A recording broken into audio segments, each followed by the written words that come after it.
Terminó el Tour de Francia 2020, increíble y atípico con un triunfo de Tadej Pogačar, el segundo más joven en la historia en ganarlo. Es la primera vez que un esloveno gana la carrera ciclista más importante del mundo. De hecho, Eslovenia realiza un histórico doblete con Primož Roglič, segundo de la general. El paseo en París con poco público por la pandemia recibió al esloveno en los Campos Elíseos. En el pelotón iban los 10 latinoamericanos que terminaron la competencia, 8 de ellos colombianos. Vamos a analizar el papel de los ciclistas latinos en este especial, así como al flamante campeón, la decepción del Jumbo y otros temas con nuestros invitados, a quien agradezco mucho su presencia. Tatiana Rodríguez, periodista del diario AS Colombia, Lionel Pusegui, analista en France 24, especializado en ciclismo, y Juan Pupiales, periodista deportivo de nuestro canal, quien lo tengo aquí a mi izquierda. Y es que Pogačar se alzó con 2 etapas en la 20ª y protagonizó en esta 20ª etapa una fuga en solitario de 35 kilómetros que no solo le permitió alzarse con la tercera, también lo propulsó al podio. Para dimensionar la increíble remontada, Juan, ¿cómo marcará esta acción la historia del Tour de Francia en general e incluso la historia del deporte? Para mí, sin duda, estamos hablando, ¿qué tal, Alan? De no solamente una gesta en el ciclismo, sino una gesta en la historia del deporte. Estamos hablando del Tour de Francia, que es uno de los eventos deportivos más exigentes del mundo. Se lo compara con el Mundial de Fútbol y con los Juegos Olímpicos. A este Tour de Francia 2020 llegó un chico de 21 años que nunca había participado en esta competición. Llega, se cae, se queda cortado, pierde 1 minuto y medio en los abanicos, pierde a Fabio Aru, un ciclista que lo iba a acompañar en esta labor, pierde a Formolo y llega a la penúltima etapa, esa contrarreloj, con 57 segundos de desventaja respecto a un especialista, respecto al líder, al todopoderoso Primož Roglič, y no solo le gana el tiempo, sino que prácticamente lo humilla en una especialidad, repitiendo lo que ya había pasado en los campeonatos nacionales de Eslovenia. 21 años tiene este chico que consigue esta gesta. Sin duda estamos hablando de una historia que se va a hablar a lo largo de muchos años en el deporte. Vamos ahora con Tatiana Rodríguez, la periodista del diario AS Colombia. La tenemos vía remota. Tatiana, describen al flamante campeón como un joven sin complejos que solo entiende una forma de ganar, que es atacar. ¿Qué opinas al respecto? Así es, Alan, buenas noches, Lionel, Juan, para todos los televidentes. Muchas gracias por la invitación. Sí, definitivamente tiene otra forma de pensar, su mente es diferente y creo que es lo que estamos viendo la mayoría de jóvenes que están irrumpiendo en el ciclismo en este momento y que son los que vamos a ver en adelante y en todos los años que vienen, como el mismo Mathieu van der Poel, incluyendo por supuesto también a Egan Bernal, a Sergio Higuita y a varios ciclistas que están irrumpiendo ahorita y que están llevando el ciclismo a otro nivel. Pero no sé si el contexto que nos presenta Eslovenia en este momento es el de un país que es bastante pequeño, un país muy pequeñito que tiene apenas 2 millones de habitantes. No sé si se puede comparar con el fútbol con Uruguay, que es un país muy pequeñito de 3 millones y saca miles de futbolistas. Hoy Eslovenia está en ese momento de su historia, está sacando varios ciclistas, porque país que tiene todos los terrenos y es un país que aunque no se había visto antes como se ve ahora, es un país que lleva el ciclismo en sus venas, es muy parecido a Colombia. Además limita con Italia con las Dolomitas, entonces tiene montaña, tiene dónde entrenar a sus corredores, tiene cómo hacerlos crecer, cómo formarlos. En el diario AS hablamos con Primož Roglič antes del Tour y él nos contaba que hace unos años atrás no se veía esto, no se veía que Eslovenia tuviera como un proceso de formación para sus ciclistas, pero unos años atrás comenzó ya con ese proceso de formación. Y Tadej Pogačar es el resultado de este proceso que lleva este país y tiene una historia parecida a la de Daniel Martínez porque quería ser futbolista y luego por su hermano se metió de lleno al ciclismo porque lo vio correr y ya luego quiso tener su propia bicicleta. Corrió con su escuela, luego corrió con el equipo de su región, luego fue campeón nacional de ciclocross y bueno, más o menos estas otras modalidades del ciclismo como el ciclocross, como el ciclomontañismo en el que estuvo Egan también, luego son muy apetecidos estos ciclistas en la ruta y esto fue lo que le pasó a Tadej Pogačar, ¿no? Entonces luego en el 2017 llega al profesionalismo y hoy lo vemos campeón de un Tour de Francia, 3 años después nomás. Bueno, fue campeón del Tour del Avenir, fue campeón de Algarve, fue campeón del Tour de California que le ganó a Sergio Higuita. y fue tercero en la Vuelta a España y ahora, bueno, lo vemos llevando ya la camiseta amarilla del Tour de Francia. Bien, Tatiana, pues preguntemos a nuestro analista Lionel Pusegui qué opina del estilo del flamante campeón. Lionel, él ha dicho, si algún día me ven que no ataco es porque no tengo fuerzas. Esto ha mencionado Pogačar y para los optimistas pues dicen que es alguien que tiene una constancia, un deseo de superación. Pero también hay pesimistas, Lionel, que dicen que este alocado estilo también puede jugarle en contra en algunas competencias. ¿Qué opinas al respecto? Yo creo que sí que Tadej Pogačar marcó este Tour de Francia y dio mucho que ver porque fue muy espectacular. En cada subida, en cada montaña, estaba ahí peleando, atacando. Eso tiene que ver con su estilo, con su espíritu, creo, pero también con la configuración de este Tour de Francia, que se presentó para él con una pérdida de tiempo. Lo mencionaba muy bien Juan en su introducción, que en la etapa 7 Pogačar pierde 1 minuto y 20 sobre el lote de los otros favoritos, como Primož Roglič, por ejemplo. De ahí no tiene otra opción que atacar, de ser ofensivo, porque tenía este retraso de minuto y 20 segundos que podría parecer mucho en ciclismo y al final gana él por 1 minuto. Entonces, este minuto 20 fue clave, yo creo, para la estrategia de Pogačar en este Tour de Francia. ¿Por qué? Porque a partir de ahí lo único que buscó es recuperar este tiempo que había perdido en una etapa plana a causa de los famosos abanicos que son provocados por el viento que hay mucho en Europa y en esas etapas que son más planas.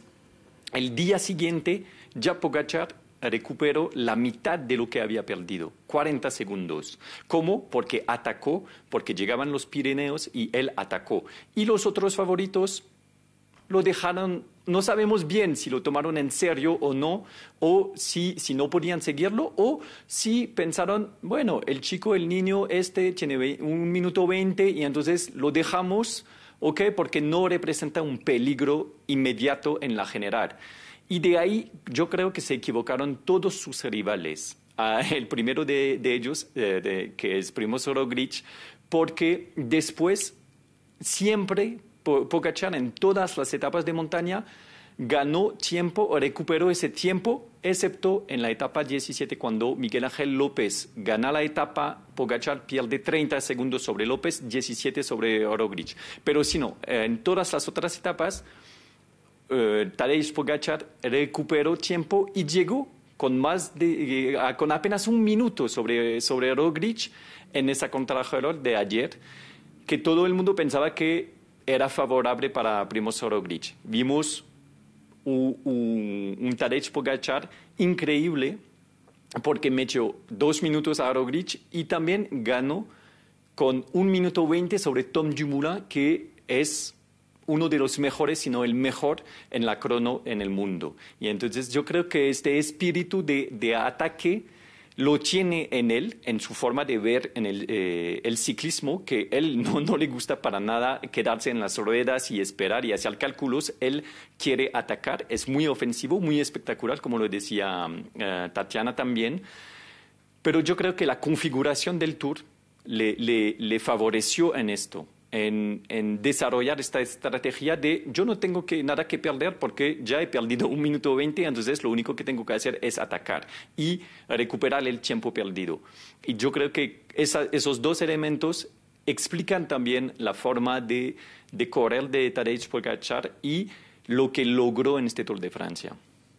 Para poner en contexto a nuestra audiencia sobre cuál es el resultado de todas estas gestas de las que estamos hablando de Tadej Pogačar, vamos a repasar la clasificación general de este Tour de Francia 2020, en donde vemos efectivamente ese triunfo de Tadej Pogačar con 59 segundos de ventaja sobre Primož Roglič, tercero Richie Porte, todo el mérito también para el ciclista australiano. A la 10ª fue la vencida para llegar al podio, a 3:30 ya Richie Porte, a partir de ahí Mikel Landa cuarto, quinto Enric Mas, muy meritoria esa posición de los ciclistas ciclistas españoles, en el caso de Enric Mas sobre todo viniendo de menos a más. Sexto, Miguel Ángel López, del que hablaremos más adelante con el rendimiento de los latinoamericanos. Séptimo, Tom Dumoulin, que finalmente entró en una muy buena posición en el top 10.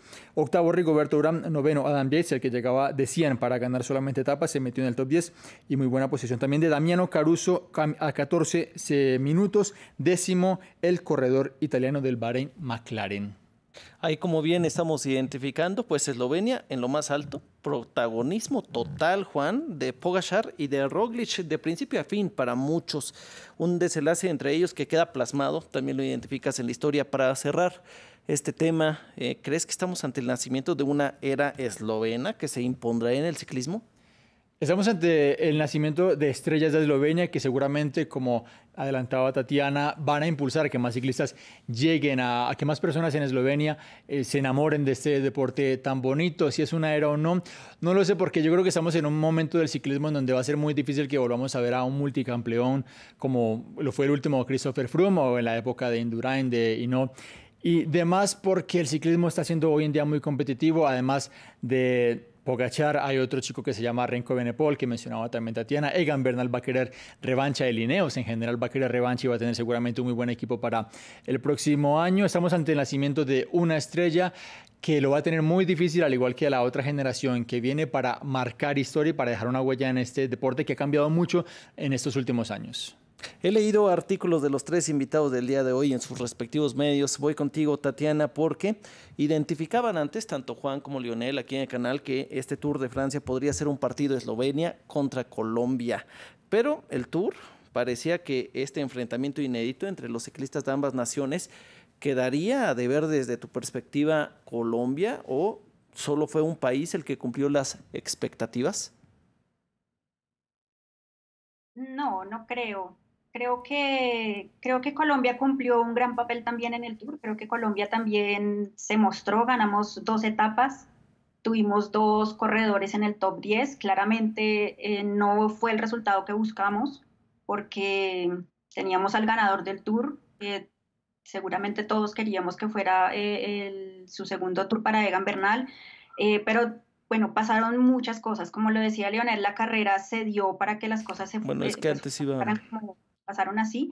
Y, y bueno, lo que pasó con Egan, su enfermedad, el dolor en su espalda, la caída de Nairo, que además de ser una caída bastante dolorosa, fue dentro de una mata de ortiga en un Tour de Francia, que bueno, no sé si ha pasado antes en algún tour este tipo de situaciones. Y bueno, estuvimos también con Miguel Ángel López hasta la penúltima etapa con la opción de podio, pero incluso Miguel Ángel López fue el único que pudo vencer en algún momento tanto a Pogačar como a Primož Roglic en la etapa del Col de la Loz que ganó el colombiano. Y bueno, finalmente terminó también en el top 10. En la última etapa, Rigoberto Urán hizo un top 10 en la contrarreloj, fue el mejor colombiano en la etapa. También estuvo en el top 10 de la clasificación general, la etapa que ganamos con Daniel Martínez. Y bueno, yo realmente nunca vi como el Mundial Eslovenia-Colombia, no lo vi de esa forma. Había igual más rivales a los que también había que ponerle bastante cuidado, como los españoles, como los franceses, que también estaban ahí, que también tenían escuadras muy fuertes. Y bueno, creo que no lo vi como tan esa pelea. Por supuesto, Eslovenia fue el gran ganador del Tour de Francia, con Tadej Pogačar, también con todo lo que hizo Primož Roglic durante el Tour, teniendo la mayoría de días la camiseta amarilla. Entonces, no sé si vamos a tener una hegemonía de Eslovenia en los años que vienen, no lo sé. Probablemente sí, probablemente van a estar ahí, siempre peleando por los puestos de influencia, por los mejores lugares. Pero el ciclismo está cambiando bastante. El ciclismo, hay cazatalentos en todo el mundo buscando nuevas promesas, buscando ciclistas que se parezcan a Pogačar, que se parezcan a Egan, que sean mejores, y el ciclismo está corriendo muy rápido. Entonces, Sí. no sé si tengamos una hegemonía eslovena. Muy bien, Tatiana, pues como ya nos está adentrando en el tema de los latinos, vamos a preguntarle a Lionel si coincides con esta percepción que nos identifica a Tatiana sobre el balance de los colombianos, que en general puede ser positivo. Si lo resumes a solo López, Urán, Carapaz y Martínez como los latinoamericanos sobresalientes, ¿quitarías a uno, Lionel? ¿Aumentarías a otro? Te escuchamos.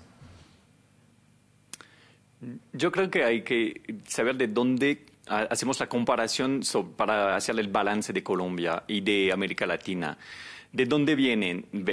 Llegamos de un Tour 2019, el año pasado, que fue histórico con la victoria de Egan Bernal. Y entonces, después de esto, obviamente, estábamos llenos de esperanza para todo el continente, no solamente para Colombia, pero también para Ecuador con Richard Carapaz, que estaba disputando su primer Tour de Francia. Entonces, la esperanza era, obviamente, otro título o un podio para Colombia, es lo que se esperaba. No fue así. Entonces se puede considerar que sí hay una parte de decepción por el hecho que Colombia venía con 5 corredores, 6 corredores que podían estar dentro del top 10, por ejemplo. Si consideramos que Egan Bernal, Nairo Quintana, Rigoberto Urán, Miguel Ángel López, Daniel Martínez o Sergio Higuita eran capaces de entrar en este top 10, pero era muy ambicioso y llegamos al Tour de Francia sin tantas informaciones sobre el nivel de cada uno. Hubo solamente un mes de carrera antes del inicio del Tour y entonces esta temporada tan atípica a causa del COVID-19 hizo que era muy difícil saber lo que podía pasar en este Tour de Francia.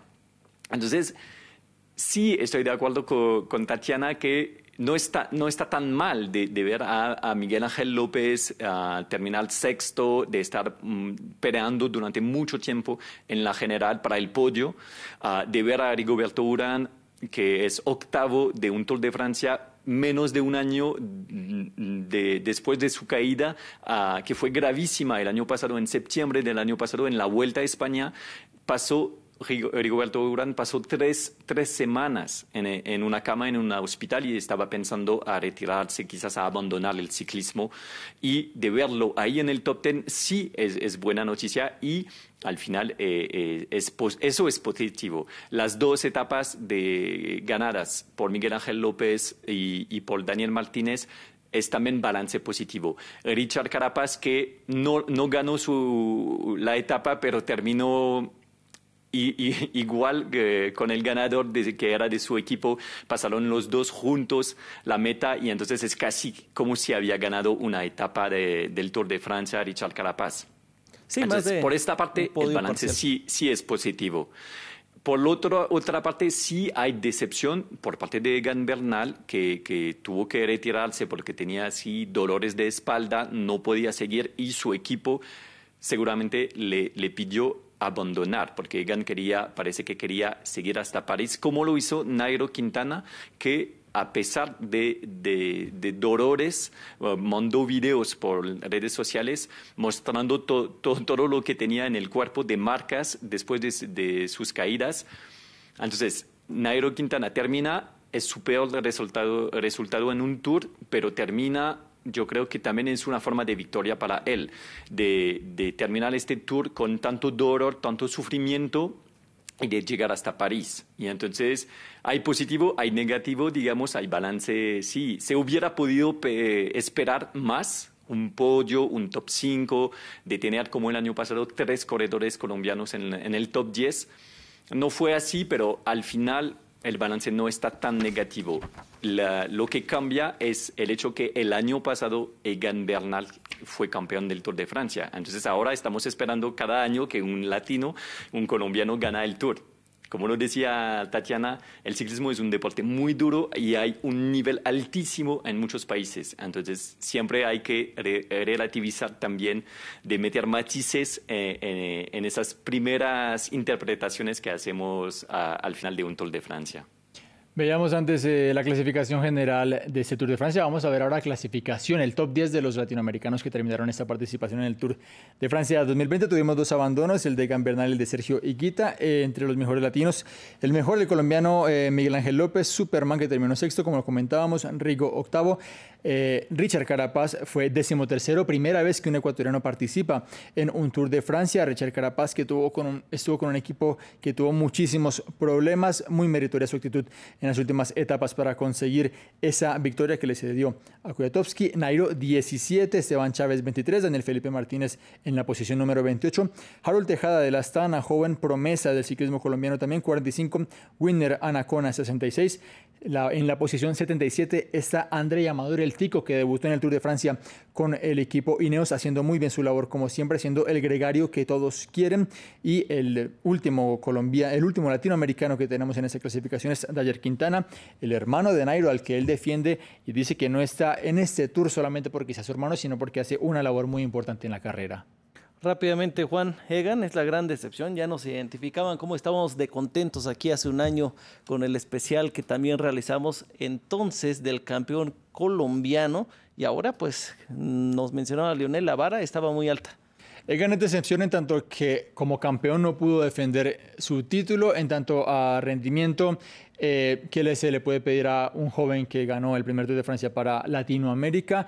Yo intuyo que la cuestión de Egan fue de formación, de preparación. Es algo que intuyo en lo que pudo haber llegado, lo pudo haber llevado a que obligara a ese Tour de Francia, pero como decía antes, este muchacho va a querer revancha el próximo año, y Brailsford y el Ineos van a querer revancha. Ya van a tener a Adam Yates, dicen también que van a tener a Richie Porte, van a tener de nuevo seguramente un mega equipo del otro año para competir con el que este año ha sido el todopoderoso Jumbo-Visma, que se quedó sin el ansiado premio. Hablemos precisamente del equipo Jumbo con Tatiana. Tatiana, ¿tú crees que es, pues por supuesto, una gran decepción, o que el dominio que tuvo por gran parte del Tour de Francia hace que el altísimo nivel exigido pues no se le pueda pedir más? ¿Cuál es tu opinión del equipo? Sí, yo sí creo que es una decepción lo que pasó con el Jumbo-Visma en el Tour de Francia. Y es muy paradójico, ¿no? Porque era el equipo dominante, era un equipo que veíamos con el tren más poderoso de todos los equipos, incluso que el Ineos. Por primera vez en muchos años un equipo estaba derrotando a ese tren, estaba siendo superior que el Ineos. Tuvo 3 victorias en el Tour de Francia, tenía un líder que parecía bastante sólido, que era Primož Roglič, que se vio muy pocas veces mal, no dio tantas ventajas durante todo el Tour. Creo que incluso las 2 únicas veces que se vio mal y que se dio fue cuando perdió contra Miguel Ángel López en el Aloos, y en la penúltima etapa, en donde definitivamente se dio el Tour a su compatriota Tadej Pogačar. Y a pesar de ver un equipo tan contundente, si se puede decir así, durante todas las etapas, de todas formas fue un equipo conservador, un equipo que no arriesgó, un equipo más allá, un equipo que no lanzó a su líder por esas ganas de protegerlo, si se puede decir así, y de tenerlo como en esa capsulita de cristal rodeado de grandes gregarios como los tuvo. No lo dejó arriesgar, no lo dejó hacer un ataque, no pensó en de pronto tener un poquito más de diferencia para llegar a la última etapa con un corredor que claramente el Jumbo sabía, pues ya le había ganado a Roglič en la contrarreloj del campeonato de Eslovenia, que sabían que podía quitarles el título, y pues finalmente eso fue lo que pasó. No vimos un equipo entre contundente, o sea, una paradoja muy rara del ciclismo que nos dio este Tour de Francia 2020, que fue el equipo más poderoso, el equipo que siempre iba adelante, el equipo que siempre jalaba del pelotón, el equipo que nunca permitía que otros hicieran un trabajo diferente para poder sacar alguna ventaja con respecto a ellos, pero que al final no pudieron pues mantener esta ventaja que tenían sobre Pogačar, y terminaron perdiendo el Tour de Francia de esta manera tan dolorosa. Es que lo decía antes Lionel, y yo creo que lo definió perfectamente Lío, Eddy Merckx, que decía: el Jumbo-Visma llegó a la penúltima etapa del Tour dejando al niño, como se le entrecomilla lo que dijo él, dejando al niño 57 segundos. El Jumbo dejó con mucha vida a Pogačar, lo decías antes, Lío. Sí, es que yo creo que se confiaron mucho en el Jumbo-Visma por el hecho que todo el mundo decía, no, es que son increíbles, que nunca hemos visto esto, son más fuertes que el Team Sky Ineos, que dominó el ciclismo durante 10 años. Y entonces yo creo que ellos mismos se pensaron muy fuerte lo que sí eran, pero que yo creo que no tomaron en serio el peligro que representaba Pogačar. Digo esto porque en la actitud que tuvieron a frente de Pogačar, yo creo que no se dieron cuenta que Pogačar sí era capaz de rivalizar con Primož Roglič en la crono. ¿Por qué? Porque supuestamente Roglič era más fuerte que Pogačar en la crono. Todo el mundo pensaba eso, excepto que, como lo decía Tatiana, que en el Campeonato Nacional de Eslovenia de la crono, Pogačar ganó a finales de julio, ganó el título delante de Primož Roglič, pero solamente por 9 segundos en 15 kilómetros, lo que parecía muy cortico, muy justo. Y yo creo que el Jumbo sí se equivoca en su estrategia porque pensaba que ya el trabajo estaba hecho de llegar a esta penúltima etapa de contrarreloj con 1 minuto más o menos de ventaja para Primož Roglič sobre Tadej Pogačar. Y hemos visto que no, que al final se equivocaron y yo creo que el golpe es muy duro para ellos porque se parece que hicieron todo bien durante 3 semanas, excepto un día. Y entonces me imagino que para ellos lo vimos ayer, si han visto la etapa, las caras de Tom Dumoulin, de Van Aert, que son también del Jumbo-Visma, que estaban mirando la pantalla y entendiendo lo que estaba pensando, que no solamente estaban perdiendo el Tour, pero también estaban perdiendo la etapa que Tom Dumoulin iba normalmente a ganar porque es también uno de los mejores del mundo en la crono. Y entonces creo que este momento de ayer, de esta etapa, de esos minutos, o se dan cuenta que están perdiendo, entre comillas, todo, creo que fue muy duro para ellos y que de esto van a analizarlo para volver el año que viene aún más fuerte y para ver cómo hacer contra un niño como Tadej Pogačar. Bien, Lionel, pues Tatiana, un Roglič con un gran equipo ante un Pogačar, un corredor que algunos dicen compitió casi sin equipo y que, por cierto, a esta hora ya tiene 22 años. Cierto, feliz cumpleaños en Eslovenia, en Eslovenia ya es lunes, entonces él nació un 21 de septiembre del 98. Felicidades para el flamante campeón. Tatiana, ¿los equipos están perdiendo importancia en este nuevo ciclismo? ¿Los equipos son más vulnerables que nunca? ¿Qué opinas? No lo creo así, no lo creo así. Por ejemplo, en el caso de Pogačar, se ha dicho con mucha insistencia que no tenía equipo. Lo que pasa es que, bueno, lo mismo pasó con Nairo, ¿no? Cuando estaba bien, bueno, está bien, pero tiene equipo. Y me parece que no es así. Hay cosas en la carrera que están escondidas y que no podemos ver, pero que el equipo está ahí encima de sus capos, está encima de sus líderes. Y creo que eso fue lo que pasó con Pogačar. Bueno, cuando tenía a Aru, cuando tenía todavía a Formolo, pero cuando se fueron ellos tenía grandes corredores a su lado. Por ejemplo, estaba David de la Cruz, tenía a Lainsen, tenía también a Christophe, estaba también su compatriota Jan Polanc, que lo acompañaron, que estuvieron con él, que incluso se metieron en fugas para luego regresar y darle una mano, estar con él. Entonces, creo que no. Lo que pasa es que con lo que pasó con el Jumbo, se nos viene a la mente que tal vez el trabajo de equipo no sirvió para Roglič, pero si Roglič hubiera tenido un gran día, pues en este momento, en la crono, si hubiera tenido un gran día en la crono, seguramente en este momento estaríamos hablando maravillas del Jumbo y diciendo que el Jumbo lo hizo todo perfecto, porque es que realmente lo hizo así. Y no podemos tampoco, como decía Lío, echar a un lado el trabajo que hicieron Van Aert, que hicieron Sepp Kuss, que hizo el mismo Tom Dumoulin, que hizo Robert Gesing, el mismo Tony Martin, que estuvo siempre también ahí. Entonces creo que el trabajo del equipo nunca se tiene que subestimar. O sea, un corredor no puede ganar un Tour de Francia sin equipo. Lo mismo pasó con Nairo. Decían que el Arkea no, pero Nairo tenía a 2 hombres de su entera confianza, Winner, Anacona y... Muy bien, Tatiana. Muchas gracias. Te tengo que interrumpir porque nos quedan 50 segunditos y sí quisiera que nuestro periodista deportivo nos dé un cierre antes de agradecerle a todos. ¿Con qué concluyes, Juan? Ganó el esfuerzo, ganó los intentos de Tadej Pogačar, sonríen los organizadores del Tour de Francia que ven que un equipo no puede dominar esta carrera y para los latinos la conclusión de que hay que prepararse más en la contrarreloj. Pues muchísimas gracias, Juan Pupiales. Qué poco tiempo para tanto que analizar y con estos especialistas como Juan, como Tatiana Rodríguez, a quien también agradezco, periodista del diario AS Colombia, y a Lionel Pusegui, nuestro analista en France 24, especializado en ciclismo. Y por supuesto, muchas gracias a ustedes por su compañía. Ya lo sabe, vea más, mucho más en France 24.